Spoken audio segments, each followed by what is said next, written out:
ante todo, disculpad por el retraso y por los problemas técnicos que hemos tenido. Y bienvenidos a la segunda sesión del ciclo de conferencias de Europa, el mundo mediterráneo y su difusión atlántica. Hoy, como tenemos el formato clásico de un investigador que está más consolidado y otro investigador o otra investigadora más joven, en este caso va a empezar José María García Redondo y no me entretengo mucho más y lo voy presentando porque tenemos también poco tiempo. Él es doctor por la Universidad Pablo de Olavide, actualmente tiene un contrato Juan de la Cierva de incorporación en la Universidad Pablo de Olavide también, es IP del proyecto I+D+I, financiado con fondos FEDER y de la Junta de Andalucía, Cartografías en Movimiento, Circulación y Construcción de los Saberes Geográficos en las Monarquías Ibéricas. Es miembro además del proyecto Rex Pública y miembro del PAIDI 680, que lleva el mismo nombre que este ciclo de conferencias. Y hoy nos va a hablar sobre el título de su conferencia, que es De España a Filipinas por la ruta de los portugueses, ciencia náutica y redes cosmográficas a inicios del siglo XVII, cuando quiera. Muchas gracias, Jonathan. Bien, en primer lugar, buenas tardes a todas y a todos. ¿Se escucha? El micrófono estaba apagado para que no hubiese retorno, pero mejor así, ¿no? Yo me voy a quitar la mascarilla, con su permiso. ¿Qué tal a todos? Muchísimas gracias. Bien, no me voy a entretener mucho, así que lo primero de todo, disculpen los problemas técnicos que hemos tenido y a ver si quiere compartirse. Se oye. Por favor, no más. Es el problema. El volumen tú al no me deja el volumen. Se bloquea el volumen. Compartir ahora. Vamos a ver. ¿Qué? No quiero hablar por aquí. No. Porque si no va a ser peor. Bien. Manuel, ¿me confirmas por favor? ¿Se me escucha por la aplicación o no? Vale. Perfecto, ¿no? Vale. Por favor, no mandéis mensajes al chat todavía, porque se empieza a solapar el sonido aquí en la sala. Que estamos... Vale. Por favor. Bien. Bueno, pues en primer lugar, muchísimas gracias. Muchas gracias a todos los asistentes y gracias a los que estáis aquí a través del Blackboard. Y, por supuesto, muchísimas gracias a los colegas de la Casa de la Ciencia por toda la asistencia técnica y más después de este apuro que hemos tenido. Bien. No me entretengo mucho. El tema de esta conferencia, esto de España a Filipinas por la ruta de los portugueses en ciencia náutica y redes cosmográficas a inicios del siglo XVII, arranca por mi interés por la historia de la cartografía, por la creación de los mapas y por los usos prácticos de estas imágenes científicas en el transcurso de las navegaciones durante la Edad Moderna. A pesar de la importancia de estos instrumentos cartográficos, sabemos que pilotos y cosmógrafos también utilizaban documentos textuales con indicaciones y con la explicación de las diferentes rutas, diarios de navegación, pequeñas señas o dibujos con explicaciones de los accidentes geográficos, memoriales, derroteros, observaciones astronómicas. Y en su momento, en mi tesis doctoral, por ejemplo, dedicó un apartado a los llamados derroteros del piloto mayor, es decir, esa información explicativa y textual que complementaba a la cartografía que se realizaba en la Casa de la Contratación, donde se recogían de una manera sintética y muy sencilla para que los pilotos pudiesen aprender de memoria no solamente la indicación de la ruta, sino también las islas, los bajos, las mareas, los vientos, los problemas que se iban a encontrar durante las navegaciones. El estudio de esa fuente, la sistematización y la confrontación con documentación parecida que existía previamente, la realizaban un equipo de cosmógrafos en la Casa de Contratación junto con el piloto, dirigidos, mejor dicho, por el piloto mayor. La cosmografía era esa ciencia total que abarcaba la explicación del mundo en el universo en su conjunto, pero que también se servía de la astronomía, de la historia natural, de la geografía, de la cartografía, de las matemáticas y, por supuesto, de la náutica. Entonces, el objetivo de esta conferencia es plantear una serie de reflexiones acerca de cómo la cosmografía se articuló como una ciencia estratégica de primer orden y de gran interés para la monarquía hispánica. Haciendo una extrapolación, ya que estamos en viernes por la tarde aquí, en la Casa de la Ciencia, el cosmógrafo mayor del Consejo de las Indias sería algo así como el director ejecutivo de la Agencia Espacial Europea, o un vocal del CNI, ¿no? Del Centro Nacional de Inteligencia. Es un tipo que sabía del mundo y de cómo funcionaba el mundo. Bien, partiendo de la premisa de que la premisa, digamos, necesaria de que la cosmografía es una ciencia que se construye en movimiento, y ahora volveré sobre ello, me interesa ver cómo a inicios del siglo XVII el despliegue de una campaña militar con un no ignorado en trasfondo económico se va a convertir en una empresa de marcado carácter científico. Me refiero al Socorro de Filipinas de 1613, enviado para ayudar a las plazas españolas en Asia ante el acoso de los holandeses, que se convierte a su vez en el primer intento español por crear una ruta directa entre España y Filipinas, no utilizando el galeón de Manila, como era lo habitual, o a través del Estrecho de Magallanes, sino aprovechando la ruta portuguesa por el Cabo Buena Esperanza. Así pues, por un lado, voy a comentar los factores que incidieron o que propiciaron la articulación de este Socorro como una empresa científica y estratégica, al frente de la cual se pone a un reputado matemático, Alonso Flores, y por otro, aunque el Socorro como tal fue un fracaso, pues los barcos acabaron dispersos, la mitad naufragaron y llegaron tarde. Voy a analizar cuáles fueron las evidencias que revelan o que subrayan este carácter cosmográfico de la jornada. A modo de guión, lo tiene aquí proyectado, pero lo cuento, los colegas que están en línea lo ven. Los factores, digamos, que inciden en el Socorro, que inciden en que el Socorro de Filipinas sea una empresa científica, serían la base de la pirámide, es decir, que la cosmografía es una ciencia en movimiento. A partir de ahí, el primer factor serían los cambios que se operan al interior de la disciplina, al interior de la cosmografía, los cambios que suceden entre finales del siglo XVI y comienzo del siglo XVII.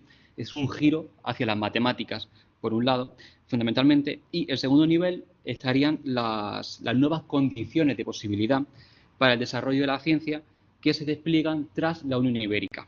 Es decir, aparecen nuevas fuentes, nuevos individuos y nuevos espacios de experimentación. Y en tercer lugar, ligado a estas dos anteriores, serán los cambios económicos o cambios estratégicos que demandan nuevas respuestas desde el ámbito de la cosmografía y que terminan por consolidarla como una ciencia de Estado. Comenzaba diciendo que la cosmografía es una ciencia en movimiento, ¿no? Desde la historia de la ciencia, numerosos autores recientemente han explicado cómo la circulación de personas, de teorías, de métodos, de artefactos, es decir, textos, imágenes, mapas, instrumentos, de unos lugares a otros y de unas manos a otras, constituye una parte fundamental de la construcción del conocimiento. La articulación de datos, el desarrollo de nuevas ideas, originalmente recabados en un sitio o producidos en un lugar determinado, requieren de procesos de transferencia, de movimiento, de interacción de unas personas con otras y de un espacio diferente donde tienen lugar la lectura, la comprobación, la réplica, la discusión, el rechazo o la aceptación. Y al aceptar que unos datos son universalmente válidos en todo sitio, por tanto se incorporan al corpus general del conocimiento. Por tanto, el movimiento es una parte en sí de la producción del conocimiento. Para el caso de la monarquía española y portuguesa, los flujos globales de datos y de operaciones científicas, pero también de individuos especialistas en ciencia, son evidentes desde finales del siglo XV, comienzo del siglo XVI. Por un lado, dentro de cada corona se está moviendo información que se coteja en un lado y el otro del Atlántico, por ejemplo, ¿no? Pero incluso entre las dos coronas hay personajes, ideas y libros que están llegando de una monarquía a la otra. Por poner dos ejemplos conocidos, es decir, Ruy Faleiro, Magallanes, etcétera, llegan de Portugal con ideas que han sido recabadas en Portugal, pero en España, por ejemplo, la información que entre los pilotos de las Indias se están cotejando en la casa de contratación. Por tanto, hay un flujo de informaciones hacia el interior y entre las dos monarquías. Pues bien, es decir, en ambos casos lo que se está haciendo es verificar la validez universal del conocimiento en distintos espacios. Entonces, ¿cuáles son, decía, estos tres procesos o estos tres factores que, a mi juicio, incidieron en la articulación del Socorro de Filipinas de 1613 como una empresa eminentemente científica? En primer lugar, tenía marcados los cambios internos de la disciplina. Quizás la obra que más ha contribuido recientemente a la renovación de la historia de la cosmografía ha sido el trabajo de María Portuondo, Ciencia Secreta, la cosmografía española y el Nuevo Mundo, que podemos escribirlo dentro de una corriente muy reciente sobre la llamada ciencia ibérica, que está recuperando el lugar de la cosmografía y la cartografía española y portuguesa a inicio de la modernidad y prácticamente rompiendo las estructuras tradicionales de la llamada revolución científica europea, anticipando unos cuantos años los aportes científicos, digamos, ibéricos. En este sentido, merece la pena nombrar los aportes de Enrique Leitao, quien, por ejemplo, tiene un proyecto europeo sobre roteros, de Joaquín Álvarez Gaspar, de Antonio Sánchez, de Jorge Cañizares Guerra o recientemente fallecido Francisco Contente Domínguez. Pues bien, siguiendo a María Portuondo, del último cuarto del siglo XVI se observa un proceso de desintegración de la cosmografía tal y como se conocía hasta entonces. Del Consejo de Indias se propicia un giro hacia las matemáticas, distanciándola de una epistemología anterior que se ha basado en documentación fundamentalmente, en información, perdón, fundamentalmente de carácter descriptivo, es decir, materiales textuales muy recargados, sin mucha purificación científica de los mismos, ¿no? Esta transformación se va a iniciar, sobre todo a partir de 1591, con la llegada de Pedro Ambrosio Domberiz, que era discípulo del matemático Juan de Herrera, arquitecto de Escorial, arquitecto de la Casa Lonja, el actual Archivo de Indias, quien va a ser nombrado cosmógrafo mayor, cargo que a partir de ese momento se va a desligar de las funciones de cronista mayor que pasa a ocuparlas Juan Arias de Loyola. Hasta entonces, ambos cargos unidos lo había tenido Juan López de Velasco. Pues bien, a Pedro Ambrosio Domberiz, aunque falleció poco tiempo después, en 1596, le dio tiempo también a ser nombrado, además, piloto mayor de la Casa de Contratación de Sevilla e intenta trasladar a los pilotos de la casa estas prácticas matemáticas, ¿no? Es decir, unos usos matemáticos más depurados, nuevos instrumentos, nuevas formas de hacer observaciones en el mar, pero evidentemente eso se queda literalmente en papel mojado. A su muerte fue sustituido por Andrés García de Céspedes como nuevo cosmógrafo mayor, quien impulsa y consagra este giro hacia las matemáticas en la cosmografía, y ya quedando completamente desligado todo el aparato descriptivo, que va a ser más ámbito de desarrollo del historiador o del cronista. Pues bien, en este giro hacia la matemática, la cosmografía se institucionaliza, es decir, se convierte, digamos, en una información, en una ciencia de interés para la corte, de interés para el Estado, y la cosmografía se convierte en un resorte más de los órganos consultivos de la monarquía. Esta tendencia ya era clara, por ejemplo, en los últimos años de reinado de Felipe II, pero va a ser mucho más evidente con Felipe III. Un ejemplo, por ejemplo, es ponía la imagen aquí, en la publicación del Regimiento de Navegación de Andrés García de Céspedes de 1606. Pues bien, en síntesis, digamos, la cosmografía se consolida en estos años como supeditada a los intereses imperiales y, por tanto, con una aplicación inmediata, práctica, ligada a la creación de mapas, a la navegación, a la defensa de las colonias y, por otro lado, sustentada en un racionalismo matemático, en el empirismo propio del siglo XVII, pero que ya se atisba a finales del siglo XVI. Pues bien, el segundo factor, como anunciaba, es las nuevas condiciones de posibilidad que permite el desarrollo de la ciencia gracias a como consecuencia de la unión de coronas a partir de 1580. Por un lado, esta ciencia, que se va a producir a partir de 1580, va a estar dirigida, entre comillas, o capitaneada desde España, que permite que desde el Consejo de Indias o del Consejo de Guerra se empiecen a manejar o se manejen muy alegremente recursos cosmográficos portugueses. Pero también va a haber un explícito deseo por parte de la monarquía hispánica de intervenir sobre la cosmografía y la cartografía que se está realizando en Portugal.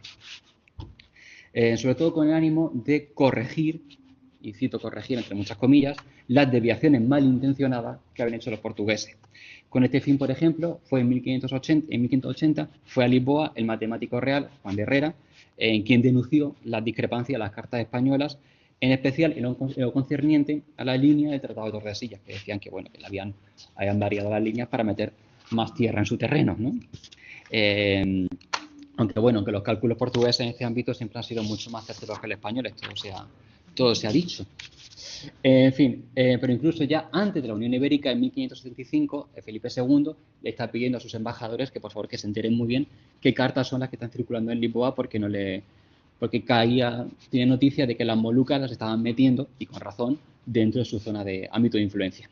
Pues bien, en 1581, desde Lisboa, Juan de Herrera le pide al cosmógrafo mayor, a Juan López de Velasco, que le envíe unas cartas que ya tenían en Madrid, que ya habían llegado por otras vías poco legales, diciendo, mándame las cartas para cotejar qué está pasando, las cartas portuguesas que hay en España.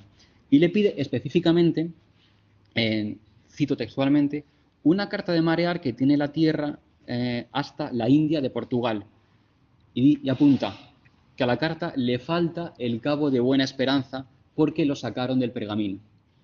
Es decir, es muy interesante que Juan de Herrera subraye que esa carta la identifica porque dibuja la ascensión hasta la India, pero que falta explícitamente el cabo Buena Esperanza. Es que existía en Castilla cierta sospecha, con fundamento parece ser, según sus intereses, que estaba mal dibujado o tenían mal controlado el cabo Buena Esperanza. Bien, entonces ligado a estas faenas de intervención sobre la cosmografía portuguesa, los cosmógrafos castellanos también se beneficiaron de la participación de nuevos agentes, de nuevos cosmógrafos, de nuevos instrumentos, nuevos métodos y de nuevos centros de formación incluso.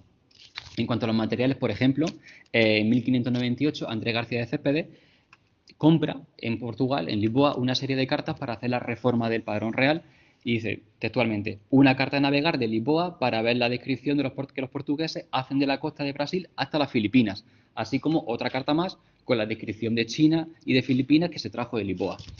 Están llegando cartas y se están utilizando. Vale.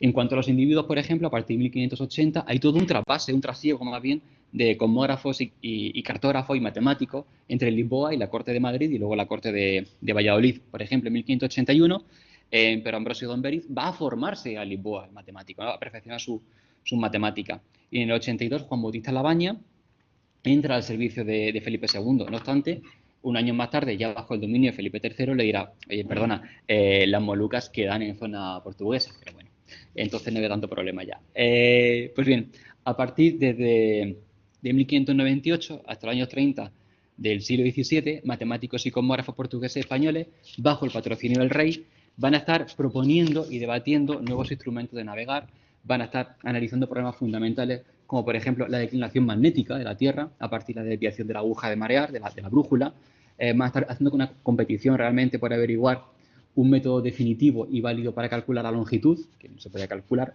y así, junto con matemáticos españoles como Juan Arias de Loyola, como Hernando de los Ríos Coronel, que va a acabar en Filipinas, o Alonso Flores, que es nuestro matemático de hoy, aparecen destacados portugueses como Luis da Fonseca Coutinho, que hace un ensayo de agujas de marear, o el citado Juan Bautista Labaña. Y una generación inmediatamente posterior son Pedro y Juan Teixeira, que entran al servicio de Felipe III, el famoso plano de Madrid, que llegan a Madrid en 1619. Pues bien, pero además de participar en estas reuniones conjuntas, en estas juntas que se llamaban estas reuniones de cosmógrafos, la Unión de Coronas permite crear un espacio único de experimentación a escala global. Es decir, nuevos instrumentos y nuevas técnicas se van a cotejar en campañas conjuntas entre españoles y portugueses, es decir, nuevos aparatos para medir la longitud se van a probar en comisiones mixtas, tanto en tierra como en el mar. Es decir, va a haber una cierta facilidad a que los españoles se embarquen en barcos junto con portugueses y puedan comprobar si realmente funcionan ciertos aparatos. Por lo tanto, ya tenemos aquí un antecedente de como Castilla, como España, intenta beneficiarse de la ciencia portuguesa, pero también mantenerla más o menos controlada, saber qué está produciendo y saber qué están haciendo. Pues el tercer factor que incide en la conformación del Socorro de Filipinas como una empresa eminentemente científica, el PowerPoint es seguro que es más divertido, que son los cambios económicos o geoestratégicos que inciden. ¿Ya? Seguimos. Bien. Que inciden los cambios económicos y geoestratégicos. Por un lado, tenemos a los cargadores de Sevilla, a los comerciantes de Sevilla que están denunciando los efectos adversos que tenía el galeón de Manila entre Acapulco y Filipinas, que terminaba por traer mercaderías chinas a la península y que suponía, según ellos, una competencia leal a sus intereses, además de que decían que se perdía la plata. Yo no sé qué dicen que se perdía la plata. Esto lo estudió recientemente José Manuel Díaz Blanco, Universidad de Sevilla, recientemente Tomás Calvo. Y desde el Consulado de Mercaderes, de Cargadores, se suceden varias propuestas para suprimir la ruta del galeón de Manila. Y se decía textualmente que convendría cerrando la puerta a la contratación entre Nueva España y aquellas islas, las Filipinas, que se tuviesen con ellas trato directo desde estos reinos. Es decir, ya propone el comercio de Sevilla abrir una ruta directa Sevilla-Manila.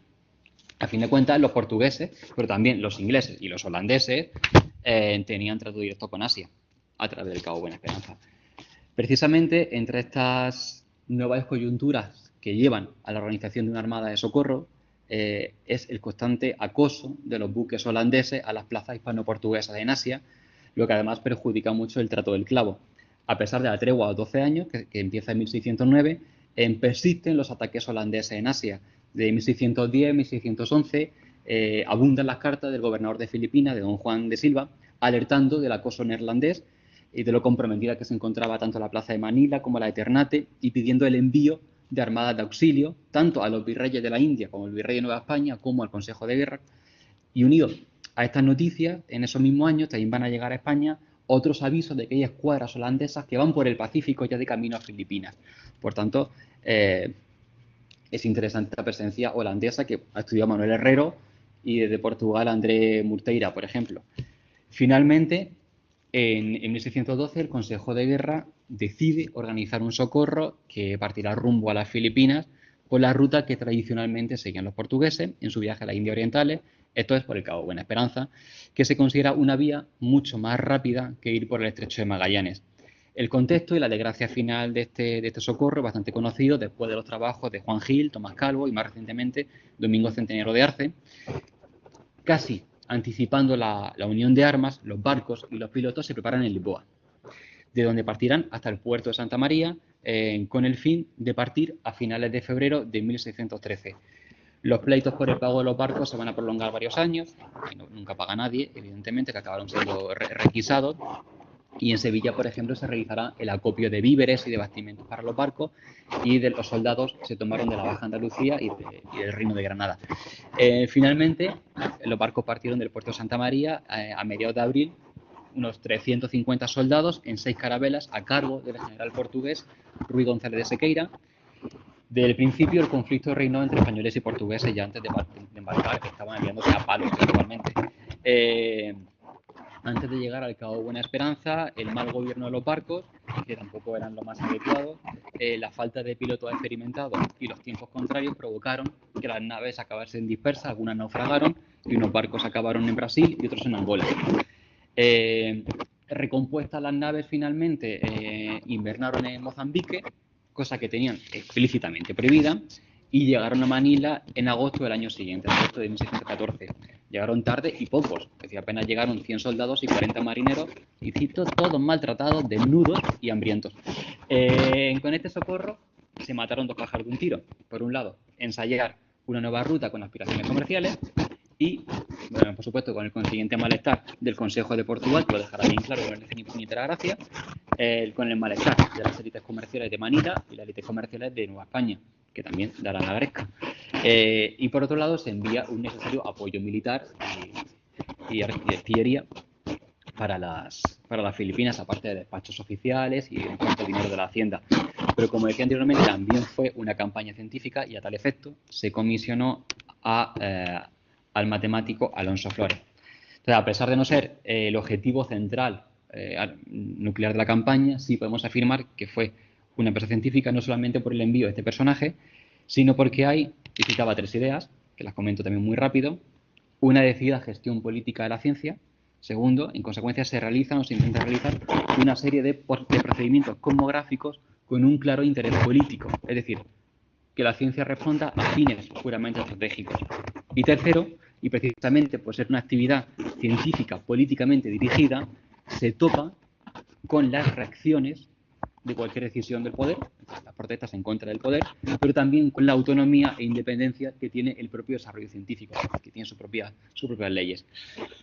Pues bien, en sintonía con el referido proceso de ciencia capitaneada desde España, de una apuesta por la cosmografía como una ciencia eminentemente práctica, dirigida a la resolución de problemas políticos, la monarquía hispánica quería sacar el máximo rendimiento, el máximo provecho al saber náutico y cosmográfico de Portugal. Por ello, en primer lugar, se organiza el grueso de la Armada en Lisboa, donde se aprestan a las naves. Inicialmente eran 8, con pilotos experimentados y una serie de instrumentos para la navegación por la ruta de Buena Esperanza.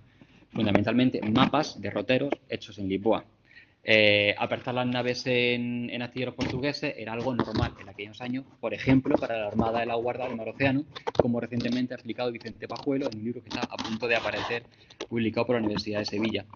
Sin embargo, ya que esto era una ruta nueva para los españoles, se especifica en las órdenes la necesidad de contar con la experiencia y la pericia de los pilotos portugueses, experimentados en la ruta a la India, por supuesto, para que, y cito, vayan instruyendo en la navegación a los castellanos.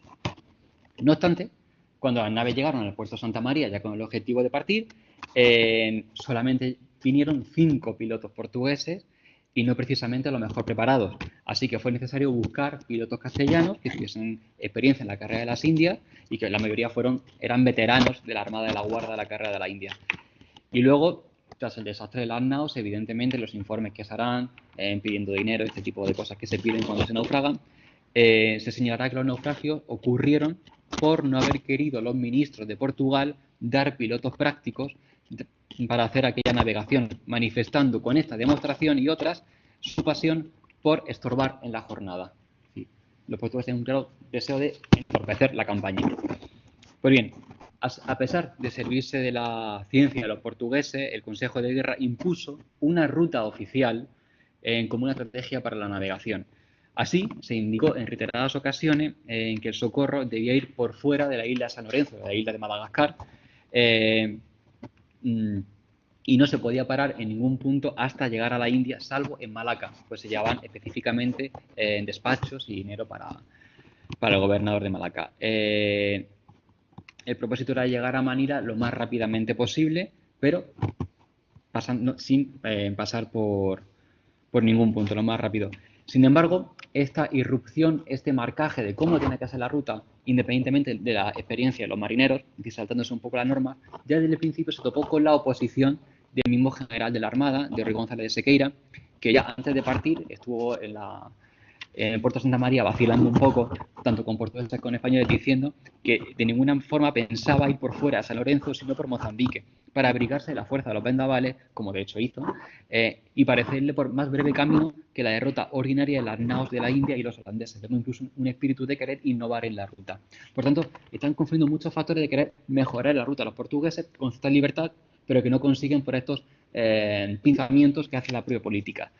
Pues bien, más allá del envío de socorro y de los despachos, la clave de esta empresa científica es que fue planeada como un viaje de ida y de vuelta, no solamente como un viaje de ida para llevar el socorro, sino que una vez dejado a los soldados y la artillería en Manila, el capitán y el matemático estaban comisionados para volver con otros pilotos castellanos y portugueses, o al menos con los 2 portugueses que tuviesen con más experiencia, para que fuesen con el viaje de vuelta de la manera más rápida y segura, continuando haciendo el derrotero y las observaciones hasta llegar a Sevilla con tanta puntualidad y certeza que el viaje quede perfectamente fijado.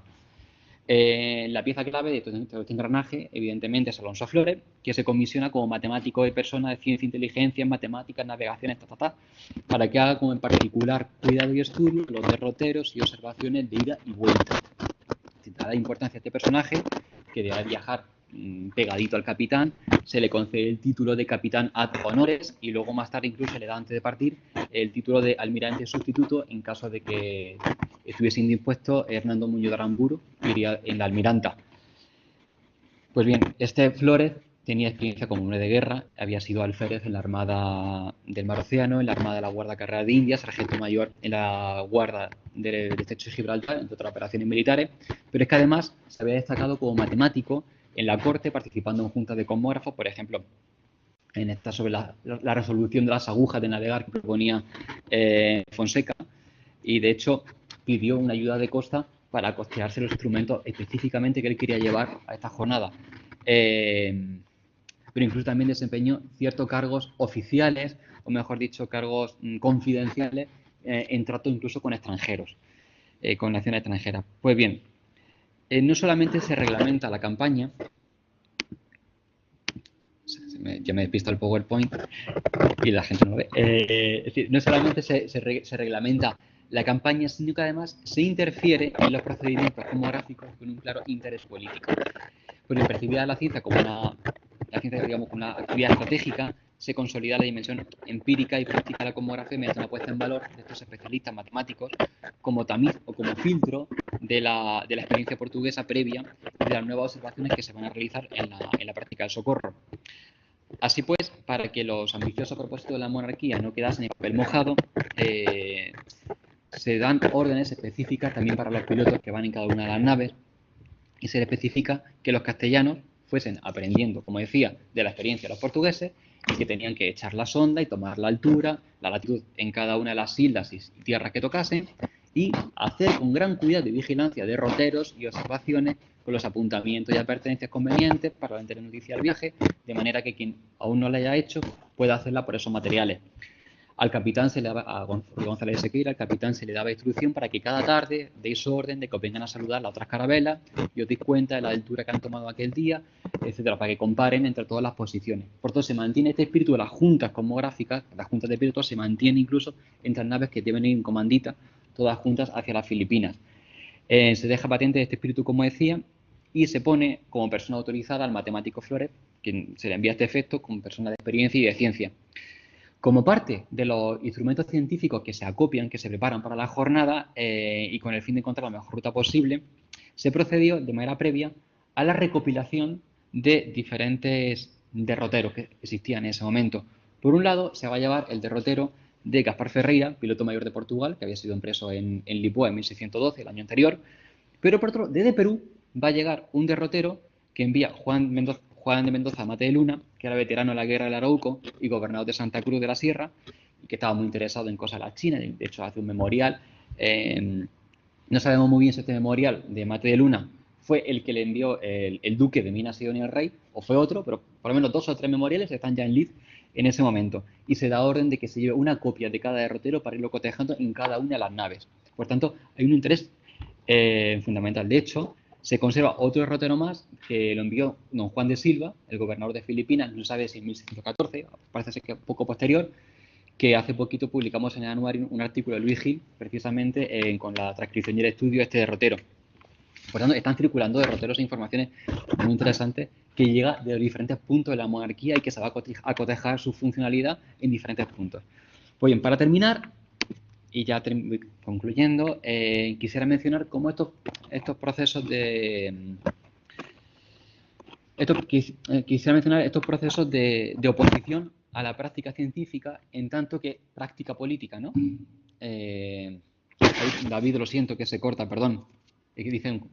Vale. Es decir, ya hemos visto, por un lado, los sabotajes por parte de los portugueses, es decir, la zancadilla del Consejo de Portugal, el no permitir que fuesen pilotos especializados, los portugueses... ¿No se oye? Me acerco más. Hola, a ver si se oye. Cosas del directo, esto se funciona, pero aquí no. Bien, decía que ya he comentado los sabotajes que hace Portugal, evidentemente, del Consejo de Portugal, evitando que fuese un piloto especializado, aportando navíos viejos y en mal estado, como hecho se detecta, e incluso el espíritu contestón y casi subversivo del capitán general Ruy González de Sequeira. Pero también desde España va a haber cierta oposición a estos vínculos de dependencia de la ciencia portuguesa. Por ejemplo, hay oposición a esta integración cosmográfica. Va a haber cierta oposición. Por ejemplo, destacados miembros de la Universidad de Mareante de Sevilla dirán que es conveniente que haya padrones de todas las navegaciones en esta casa de la contratación para que, si se ofreciese la ocasión, que no se vaya a Portugal ni a otras partes a buscar cartas. Es decir, que estén aquí. Es decir, esto depende de los portugueses ni mu. Las élites comerciales de Manila y de México, como decía, beneficiarios de Galeón, tampoco aprobaban esta nueva ruta. Incluso hay indicios de cierto sabotaje a la ejecución del viaje de vuelta, poniendo, digamos, objeciones a que se hiciese esta segunda parte del viaje para completar los derroteros. Con la excusa, digamos, de los ataques holandeses, al capitán González de Sequeira, a los otros pilotos los lanzarán directamente contra los holandeses a defender las plazas de Ternate y incluso a la muerte de Juan de Silva, la audiencia de Manila que tomó el mando tampoco cumplió con la orden del rey de permitir que viajasen de vuelta. evidenciando evidentemente sus resquemores ante la apertura de una nueva ruta comercial que supliese o que eliminase el galeón de Manila. Es decir, no sorprende, digamos, para nada que los políticos antepongan su interés personal, interés lucrativo, por encima del bien común, porque al final lo que iban a llegar eran los socorros. Pero bueno, cosas de la política. Bien, entonces Alonso Flores, por ejemplo, el matemático, se quejaba de que por culpa de los gobernantes de Manila no había podido regresar a España a hacer relación de su viaje, dando entera noticia de lo que tiene observado y de los derroteros que tiene hecho con cuidado y completando con su experiencia el viaje de vuelta. Pues bien, el matemático este enviará sucesivos memoriales solicitando que por favor se ordene o que se le permita volver a España y sin embargo lo acaban destinando directamente al frente contra los holandeses. De una manera un tanto rocambolesca, Ruy González de Sequeira consigue que se le autorice volver a España, pero a través del galeón de Manila. Y al poco de salir se da la vuelta, toma rumbo a la India, pero su nave se pierde, parece ser que naufraga cerca de Malaca. Por tanto, los españoles que quedaban, los pilotos, entre ellos Alonso Flores, que habían decidido no embarcarse, se salvaron la vida, afortunadamente para ellos, pero con la desgracia de que al año siguiente, en 1619, Alonso Flores fue mandado al frente contra los holandeses y si hacemos caso a los frailes, que eran muy chismosos, como ha estudiado Federico Palomo del Barrio, que viene creo en la próxima sesión, parece ser que por los resquemores que tenían contra este cosmógrafo, lo lanzaron al frente a una muerte segura contra los holandeses, y de hecho murió. Pues bien, para cuando llega la carta del rey ordenando definitivamente su ingreso en 1619, posiblemente Flores ya estuviese muerto. Pero bueno, es interesante que el hostigamiento a este personaje ya se había hecho público unos años atrás, al ser acusado por la Inquisición de Nueva España de practicar la astrología judiciaria, es decir, para entendernos, hacer cartas astrales con los nacimientos, ¿no? Y fue acusado junto con otros cosmógrafos de Manila, como Hernando de los Ríos Coronel o Juan de Segura, procesos que han sido estudiados por Ana Cecilia Ábalos Flores. En su declaración ante el inquisidor, aunque él reconocía que él sí que había hecho ciertas figuras con los nacimientos y con los natalicios y tal, con las estrellas, Alonso Flores prometía su enmienda, pero hizo una interesante declaración reivindicando incluso en esto su oficio como matemático. Entonces, él afirmó que las matemáticas, para significar que una cosa es cierta, suelen decir que una cosa es cierta, pero como matemáticas. Es decir, que él podía decir matemáticamente las posiciones de los astros y eso era una verdad matemática incuestionable. Ahora, él no se mete en interpretaciones astrológicas o judiciarias. Por tanto, reivindica la supremacía de la ciencia por encima de este tipo de cuestiones. Y así se lo plantea la Inquisición, y al final no pasó nada. Bien, para concluir, solamente un apunte en cuanto a la autonomía de estos materiales científicos que están circulando y comprobándose alrededor del globo.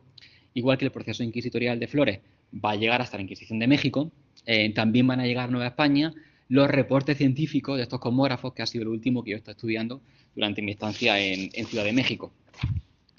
Entonces, bien, para concluir, aunque durante las décadas de 1610, 1620 se va a seguir debatiendo si realmente es pertinente o es idónea esta ruta, en lugar de por el Estrecho Magallanes o por el Cabo de Hornos, que ya se conoce perfectamente, lo que se evidencia a raíz del socorro de Filipinas en 1613 son de los empeños de la monarquía por dirigir la actividad cosmográfica y del papel del matemático Alonso Flores, es la puesta en circulación de todo un sistema global de acopio y de experimentación científica. En definitiva, la ciencia se construye en movimiento y por personas que interactúan entre un espacio y otros, ¿no? Es decir, en la corte de Felipe III esto estaba clarísimo, ¿no? La gente tiene que moverse, tiene que circular para que crezca conocimiento. Es decir, ojalá esto tampoco nos olvide ahora, que estamos haciendo Zoom todo el santo día, y las cortes actuales, pues no olviden que la movilidad también hace falta para los científicos actuales. Así que muchísimas gracias y con esto termino.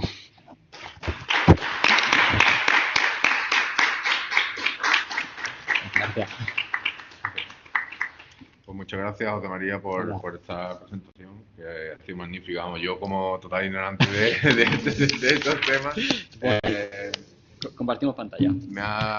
Me ha gustado bastante cómo has explicado también la evolución de la cosmografía como ciencia, ¿no? Hacia a finales del 16 y cómo este tipo de expediciones al final están cargadas de intereses políticos, tanto a nivel local como a nivel internacional, también económico, el propio intento del consulado y la casa para intentar acaparar flujos, ¿no? y conocimiento también, en fin.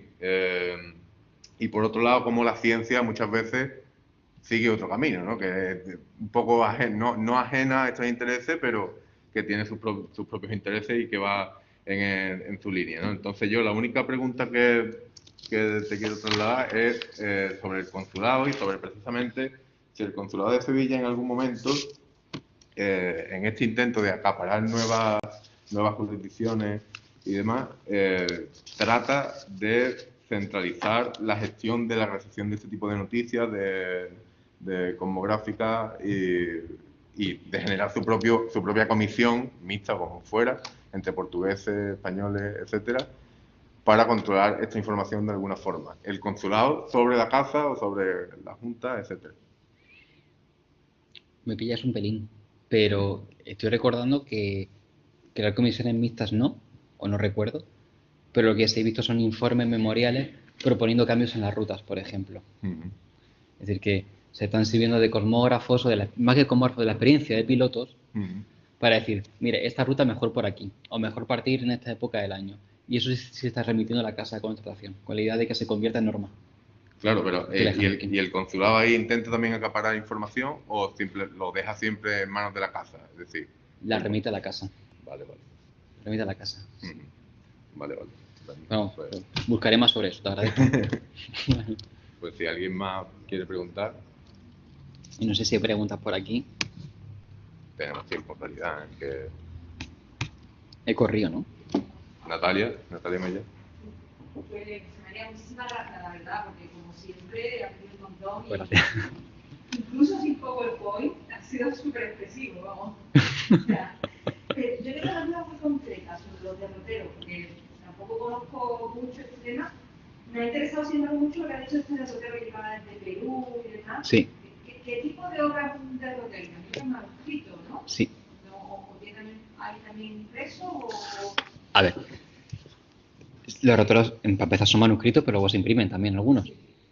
Es decir, ¿Y hay una circulación por toda...? Incluso, claro, lo que a mí me interesa aquí es ver cómo, claro, siempre que se habla de la circulación de escritos, se habla desde el centro a la periferia, lo que se supone que es la periferia, pero aquí son tanto como lo contrario, que llegan desde lo que se supone que es la periferia hasta el centro de la monarquía. Claro. Yo creo que eso es algo más interesante, ese tipo de circulación. Entonces, te quería preguntar un poco sobre eso. ¿Es común? Sí, claro. La cuestión es que, claro, tradicionalmente siempre estamos hablando, yo primero, ¿no? De mapas, ¿no? Mapas, que son muy bonitos, muy vistosos. El problema es que la inmensa mayoría de los pilotos, pues, hacer mapas pocos y manejarlos con problemas. Y lo que es más fácil y más útil es un derrotero. El derrotero, el que no sabe leer, se lo acaba aprendiendo de memoria. Si sabes que una vez que llegas a la isla del Hierro, cuarta suroeste, tantas leguas, tal. Te aprendes unas instrucciones. O llegando a La Habana, ten cuidado que hay una piedra, bajando tal, hay un bajo, y sopla los vientos de levante, tuércete a la izquierda, ¿no? Germán Paladino, ¿no? Ese tipo de informaciones son muy importantes para los pilotos. Y son importantes para la casa de contratación, porque es la única forma de conseguir que los barcos vayan y vuelvan seguros con todo el cargamento que traen. Entonces, claro, se va a producir todo un trasvase de informaciones directas por parte de los pilotos, no ya corrigiendo la cartografía, que es lo que querían algunos cosmógrafos en la corte fundamentalmente, sino corrigiendo las rutas. Entonces, es mucho más interesante todo tipo de explicaciones que, claro, hablan de mareas, de bajos, que son mucho más concretas, mucho más directas, y esa información no cabe en un mapa, como es lógico. Y menos en un mapa mundi como tradicionalmente se ha explicado para un real. Entonces, sí se están haciendo múltiples derroteros, es decir, en diferentes lugares, entre los pilotos. De hecho, circulan derroteros manuscritos. De hecho, hay alguna orden de censurar algún derrotero que está utilizando. Por ejemplo, si llegas a utilizar como derrotero una descripción de la ruta a las Indias que aparece en la historia general de Gonzalo Fernández de Oviedo. Por ejemplo, esa ruta se llega hasta copiar y llega a difundirse como un derrotero más. Entonces, claro, ya Casablanca, por favor, vamos a calmarnos, vamos a buscar uno que sea fiable. Entonces, hay todo un interés. Entonces, claro, el hecho de que Perú mande un derrotero explicando la ruta de España a Filipinas te muestra este interés que hay por esta documentación. De hecho, lo comentaba antes, el grupo de Enrique Leitao está estudiando específicamente los derroteros ahora mismo. Es decir, que es un material que estaba ahí, bastante abandonado, y que es fundamental. Entonces, y se imprimen. Me recuerda al menos un par de libros que hay que son claro, no son derroteros, porque es terrestre. Pero hay algunos libros que se imprimen en la ESPA que lo que indica son los caminos terrestres. Dice cuántas leguas hay en todos los caminos. Hay uno de los caminos de España que se llama así, Camino España, tiene un nombre por el estilo. Bueno, típico título de la época, ¿no? Súper largo. Pero es algo parecido, porque lo que te está diciendo es desde Sevilla a Alcalá de Guadaira hay tanto, y de ahí y te vas haciendo todo el camino, son las rutas comerciales en realidad. Y simplemente te cuentas cuánto hay de un hito a otro, pero en este caso terrestre, sería algo que te ha parecido. Sí, sí. De hecho, así se construye la cosmografía de Hernando Colón, por ejemplo, precisamente como un derrotero. Va explicando a tantos tiros de arcabuz está este pueblo de este, y sube la montaña y tal. Es una forma completamente habitual. De hecho, en España se imprimen pocos, pero se imprimen, vamos, derroteros. Sí. Sí. De hecho, el regimiento de navegación, el que he proyectado, iba a decir, de Andrés García de Céspedes, lleva un derrotero al final. Y se publica ya sin ningún problema a comienzos del siglo XVII.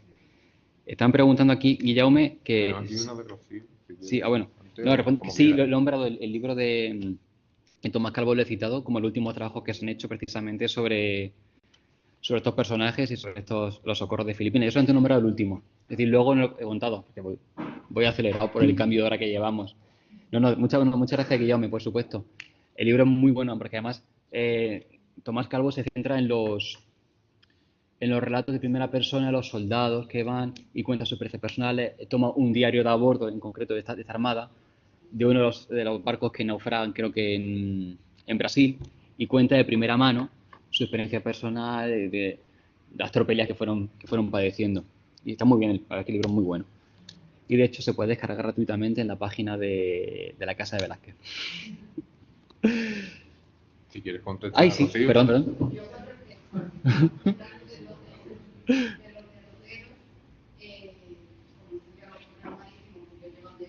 Sí.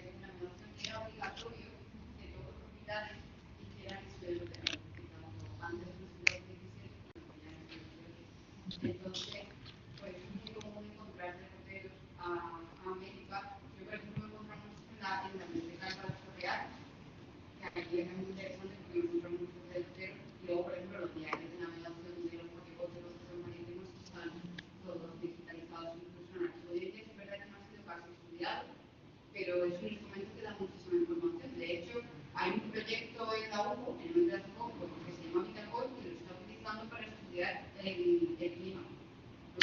Ay, qué bueno. Para estudiar los temas del clima, y claro, porque el momento ya no solo desde el punto de vista geográfico, sino también climático. Y yo te quería preguntar, me voy a ir un poquito más adelante hasta el siglo XVIII, que es lo que yo estudio. Entonces, quería preguntar si hay un cambio en el siglo XVIII, no sé si tú lo has visto. Es decir, con los Borbones, con ese modelo de soberanía político nuevo que quieren los Borbones implantar, y claro, evidentemente con instituciones científicas, en la que van a América. Entonces, no sé si tú has podido ver en la cosmografía un cambio de ese modelo también de la cosmografía entre los Borbones después del siglo XVIII. Voy a decir una cosa que espero que nadie me esté escuchando. La cosmografía en el siglo XVIII ya no existe, casi. Es decir, se desbarata completamente. Esa ciencia es una ciencia más propia del XVI, medio del XVII. Ya se especifica tanto, se crean las academias de náutica, las academias de marina. Es decir, se convierte en una ciencia mucho más matemática, más astronómica. Es decir, ya no es tanto la cosmografía como ciencia total que se hacía en el XVI o inicio del XVII, que mismo te contaban en cómo eran los animales que se encontraban en América o qué rumbo tenía que tomar el barco. Ya se desintegra completamente. Entonces, claro, hay un giro radical, hay un cambio. Pero, por ejemplo, los derroteros, efectivamente, es que es parte de las instrucciones oficiales de cada despacho que se envía a América, los correos. Tú lo has estudiado perfectamente. Es decir, se dice, bueno, que salga tal día este barco con este capitán, tiene que ser esta ruta, pim, pim, pim, pim, pim, y llegando a La Habana, entregar esto. Y luego llegando a tal, pum, pum, esto. Es parte de la obligación. Alberto tiene... Sí. ¿Hay alguna pregunta por el chat? De Alberto. Pues responde de... Alberto, por el chat, ¿sí? Baja la mano. A ver, habla. ¿Ahí se escucha? ¿Ahora? Hola. Sí. Hola, José María, ¿qué tal? Hola, Alberto, ¿qué tal? Nada, muchas gracias por tu presentación. Y evidentemente mi pregunta iba por el hilo de los holandeses que han salido. y sobre todo porque en una de mis estancias en Bruselas encontré el caso de la contratación de unos pilotos holandeses a instancias del monarca porque pedían pilotos prácticos y que tuvieran experiencia en navegación hacia Filipinas. Fue solamente un caso que yo encontré, pero como no tengo mucho conocimiento de los fondos en India, en el archivo de India, quería saber si tú has encontrado algo parecido o se trataría más bien de algo excepcional. Alberto, disculpa, es que tenemos un eco terrible y no te he escuchado nada, no he entendido nada. Entonces, es que tú lo has entendido. A ver, espérate, hazme una cosa. A ver si se escucha por el Blackboard solamente. Manuel, ¿lo tienes ahí? Es que el sonido está quitado supuestamente. Pasa que tenemos una conexión aquí en la sala. Es una locura. Escucha la pregunta de Alberto. Claro, es que suena, pero... Es que tenemos aquí, se nos acopla el sonido y no escuchamos nada aquí arriba. Son cosas del directo. Esto es... Alberto, si quieres, repite la pregunta, por favor. Alberto, ¿puedes repetirlo? No, pero vete tú, porfa, y me la cuentas. O escríbela, porfa, Alberto. Sí, y apaga el micrófono. Vale, a ver si se escucha ahora mejor. ¿Ahora? Vale. Nada, que te preguntaba al hilo de un documento que vi en Bruselas sobre la contratación de pilotos holandeses. Contrataron pilotos holandeses para destinarlo a la casa de contratación. Se centralizó desde Bruselas y lo que pedía el monarca precisamente eran pilotos pláticos y que tuvieran noticias de la navegación por el Cabo de Buena Esperanza hacia Filipinas. Entonces fue una cosa que yo encontré y no he llegado a encontrar más casos. Y ya no sé si tú has vuelto a encontrar algo parecido en India, no sé si algo excepcional o fue una constante. Fue en los años de la tregua, ya a finales de la tregua a los 12 años. Y parece ser que se recurrió al archiduque para que buscara pilotos holandeses que tuvieran experiencia en esos derroteros. Vale, perfecto. Muchas gracias, Alberto, por la pregunta.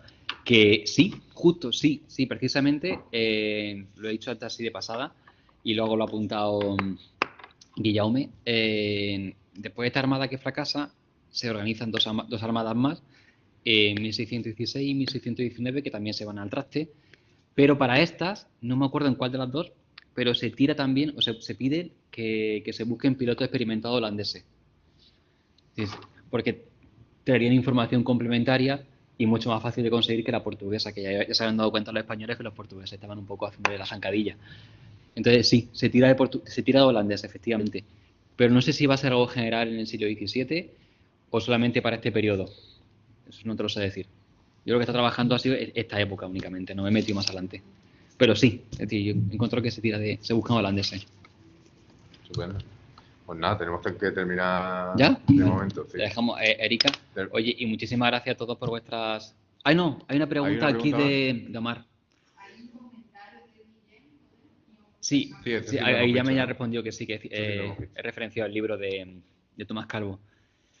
Dice Omar, una pregunta curiosidad, la construcción de esta cartografía, ¿cómo influyeron las acciones o informaciones de los misioneros? Pienso que jesuitas, especialmente, concretamente la región asiática, para construir la región ajena. Muy buena pregunta. Ay, perdón. Perdón. Dice Omar que una pregunta curiosidad, en la construcción de esta cartografía, ¿cómo influyeron las acciones o informaciones de los misioneros?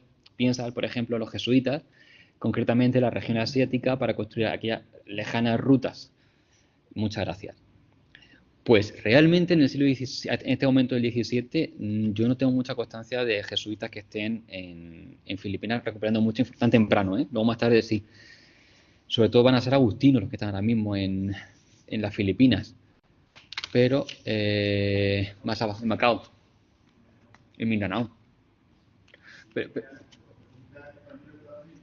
Efectivamente, pero en Filipinas no, en Filipinas están los agustinos. En Filipinas hay agustinos, ¿no? Primero se hacen con todo lo mejor, pero después llegan los jesuitas y hacen la latín que se queda con todo muy integral. Pero lo que pasa es que los jesuitas tenían tenían prohibido hacerse amigos de los jesuitas portugueses. Claro. Entonces, les marcan con eso. De hecho, San Francisco Javier, que va por los portugueses, les van a marcar siempre, va a tener siempre espías para no dar información ni pasarse. Y terminan poniendo una boina a nombre de esos, pero realmente hay una división frontal entre los jesuitas portugueses y españoles en esta época mucho más, para que intercambiarse información, libros, etc. Es una orden universal, pero hasta que se acaba la universalidad. Claro. Pero ahí desde arriba sigue a eso por dos pagados por el gobierno y no se les va a pagar y se quita mucho de ellos el dinero para que no viajen, o sea, los que sean pro-portugueses. Y en España, bueno, no, porque los españoles en realidad, pues en realidad lo que querían es ir por todas partes, tener esa historia y meterse en todos los circuitos de la vida de los portugueses. Ya entraron los portugueses, pero en realidad la rivalidad es enorme. La rivalidad es enorme y luego también los escritos. ¿Por qué? ¿Quién financia los escritos? El gobierno. Y ahí es donde entra, y ya te voy a decir el 18. Claro, pero eso toma el 18. Los jesuitas están en la parte de Mindanao, que eso es lo que estudia Marco de la Rosa, que quiere estudiar, y allí hacen una labor muy difícil, no es igual que el norte, se hace por los mejores sitios, y más pacíficas, y tal, mientras que el sur están en guerra, son más pobres, etc. Entonces, diríamos que la actividad mantiene el cristianismo y tal, pero por ello tienen esa necesidad de expandirse a final del siglo XVII hacia las Carolinas y hacia lo que entonces estudié yo, las Carolinas. Las Palaos. La parte de arriba, las Carolinas, las Palaos y todo eso para crear las nuevas, lo que llaman ellos las nuevas Filipinas. Las nuevas Filipinas las van a llevar hasta la corte de Roma como una acción de los jesuitas españoles, que van a poder para diferenciarse de los jesuitas y decir, bueno, son vuestros, pero estos estamos. Y esas islas sí están ya dentro de la nación española. Claro. Donde parece que no, mentalmente sigue hasta el siglo XVIII y todavía está ahí la guerra del sur de los guaraníes, etcétera, que es la marcación que nadie respeta y entonces eso, la marcación entre el papado, entre las dos partes del mundo, mentalmente y políticamente en las cortes españolas y portuguesas sigue siendo una asignatura fundamental. Y por eso ahora mismo. Y ellos ya se meten hacia el interior, pero también hartos de todas formas, para aquella época, Portugal importa una mierda en toda Asia del Sudeste. Porque llegan los holandeses, se los comen vivos y quedan allí 4 o 5 ciudades con 5 o 6 iglesias. O sea que ya, de alguna forma, son más importantes y punto. Bueno, estupendo. Pues tenemos que dejarlo ya porque si no, no va a haber tiempo después para el debate. Oye, vale, pues muchísimas gracias. Sí, ¿qué dice? Vale, voy a leerlo. Entonces, vale, pregunta Edwin que qué criterios se tenía en cuenta para la realización de esta ruta. Pregunto, pues por ejemplo, Puerto Rico tenía periodos de incomunicación amplios que afectaba su desarrollo comercial, supliendo bienes y, en efecto, cadena consiguiente. Es decir, evidentemente, para trazar esta ruta se fundamentaba en la experiencia, una navegación detrás de otra. Es decir, de fallar, de acertar, equivocarse y transmitirse de unos a otros, los pilotos y los cosmógrafos, la mejor de las vías. Es decir, ensayo-error. Es decir, pura práctica científica, a fin de cuentas. Y evidentemente se buscaba averiguar qué era la mejor época del año. No lo he comentado, pero aquí debates por los monzones, cómo evitar los monzones. Es decir, si hay que salir. Esta armada, por ejemplo, sale más tarde de lo previsto, hay un retraso, y se acusa también el que el retraso puede afectar en las mareas, en los vientos, etcétera. Luego el problema de pasar el Ecuador, que siempre en el Ecuador hay calmas, y más por la costa de África, que se queda todo en calma chicha. Entonces, hay muchas dificultades que se tienen en cuenta, los tiempos, las mareas, los vientos, la época del año. Entonces, ensayo-error continuamente.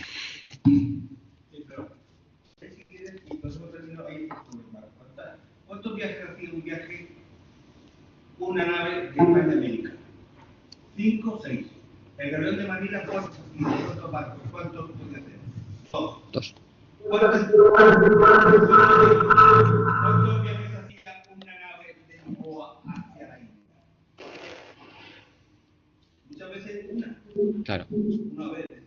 Que eso no se ha hecho estudiado es la cantidad, y depende de la Armada y depende de los libros, sí, pero es que era más importante el armador, la madera, el guisado del viaje, que se hace con procedimiento. Después, la coyuntura, no solamente la coyuntura de aquel momento, que saliera en su época, Claro. que no encontrase, pues eso, un nada, una historia y tal, son muchos factores que con las mismas circunstancias, eso, porque llamó Magallanes en Pacífico a un océano que a partir de ahora nunca fue Pacífico en ningún barco más. Pero simplemente porque el niño bajó Y tuvo suerte, claro. que han dado una explicación, pero bueno, pues nada, es que nunca fue Pacífico. Pero la ruta siempre ha sido muy costosa porque en los barcos se destruían por esa. La broma. Era como los galeones, que los galeones no eran eso, es que se destruían. Entonces lo digo, por una parte de un galeón se convertía de 5 barcos, etc. Eso es una desplazación, pero un barco normalmente 5 o 6 veces podía ir a América y no más. 5, Claro. 7, y luego ya, pues para el turismo de la época de Puerto Santa María, Cádiz, y volver. Eso es importante. ¿Sabes? Eso es muy importante a la hora de estar. Pero es muy importante los astilleros y sobre todo quién estaba detrás. Claro. Quién estaba detrás de esos viajes. Porque es muy importante si era real quién dónde salía el barco, aparte de la parte técnica, que una vez que se domina es la madera, es decir, y en tercer lugar ya las circunstancias que te vas a encontrar, que no todos los viajes son lo mismo. No es lo mismo. Los viajes cada vez cambia y cambia no solamente las circunstancias atmosféricas, sino también la notación, los nombres de los otros iguales. Lógico. Y muchas veces se reunía gente pues realmente terrible, ¿no? Tenía buen acceso, pero llegaban a un sitio, se casaban y tal cual. Y entonces hay que coger a lo peor, a los que iban huyendo de la ley, los que iban huyendo de la Inquisición, los que iban huyendo de tal. La primera mujer que dio la vuelta al mundo fue vestida de marinero, que iba huyendo de que la casaran, porque no quería. Entonces, ¿sabes? Estamos hablando en un mundo. Siempre ten en cuenta que además el océano es, aunque para mucha gente, porque a Cristo se aparece en los 40 días en el desierto el demonio en la no vida y el desierto en la no vida, ¿no? En muchas partes de América y se lo tener en cuenta. Nos disculpáis que hemos tenido muchos problemas técnicos. Yo